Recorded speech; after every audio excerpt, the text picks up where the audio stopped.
¿Por qué en Estados Unidos se celebra tanto el 5 de mayo y aquí no? Mariachis en la Casa Blanca, bailes típicos mexicanos en Washington y muchas, pero muchas promociones de tequila en todo el territorio estadounidense. Así es como comúnmente se conmemora el 5 de mayo, aunque claro, este año las celebraciones están viendo mermadas por la pandemia de COVID-19. Es tan popular esta fiesta México-americana que no un bajo porcentaje de la población de Estados Unidos está segura que el 5 de mayo es el día de la independencia de México. Si eres mexicano, seguro el 5 de mayo no te representa mayor emoción, más allá de que se conmemora la batalla de Puebla. Historia apasionante, sin duda, pero nada para salir a celebrar en las calles como si fuera el 15 de septiembre. Entonces, ¿por qué en Estados Unidos sí? Digamos que hay una combinación de dos factores que hace que esto pase.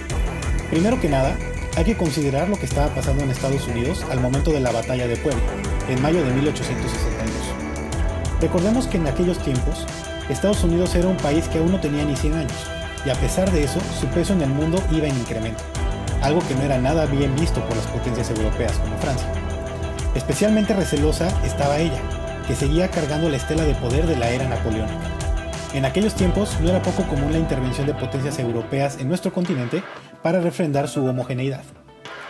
Pero en 1861, el país del norte acababa de iniciar la Guerra de Secesión. Las colonias del sur, muy dependientes de la mano de obra de los esclavos, querían separarse del régimen en Washington, que veía con buenos ojos la abolición de la esclavitud. Y así comenzó uno de los episodios más sangrientos de la historia del país vecino, la Guerra Civil. Bueno, pues Francia vio esta súbita debilidad y fragmentación del país del norte como una oportunidad y argumento más a favor de la intervención en México, que iba saliendo de la Guerra de Reforma. Por un lado, por la Guerra Civil, Estados Unidos no tendría la capacidad de enfrentar directamente a los franceses para evitar la invasión a México, y por otro, lograría su objetivo de imponer una monarquía europea en las Américas, objetivo que eventualmente lograron con el imperio de Maximiliano.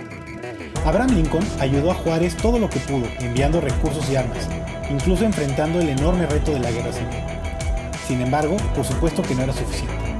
México iba perdiendo la guerra, y en Washington se preocupaban que una vez terminada la guerra civil, tuvieran que lidiar con el gigante europeo al sur de la frontera.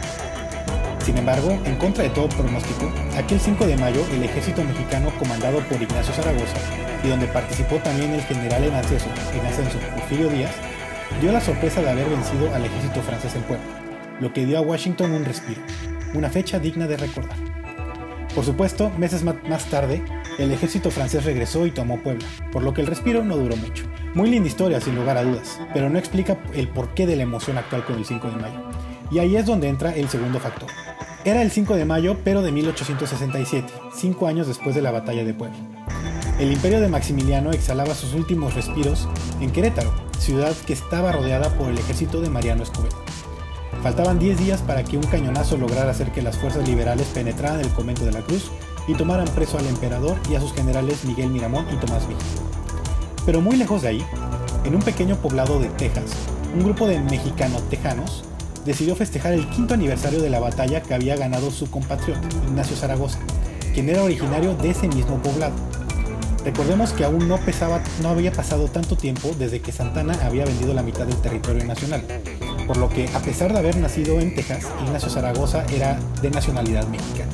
La fiesta llamó tanto la atención en los lugares de alrededor que al año siguiente más y más pueblos mexicotejanos se unieron a la celebración, hasta que, como ocurre hoy en día, el festejo se hizo viral. Primero la celebración fue evolucionando hasta convertirse en una celebración de inmigrantes en Estados Unidos, en donde celebraban las raíces e hispanidad, y después en una fiesta a nivel nacional, en donde participan hasta ahora incluso las autoridades estadounidenses. Así, el 5 de mayo evolucionó a ser lo que es hoy, el 5 de mayo.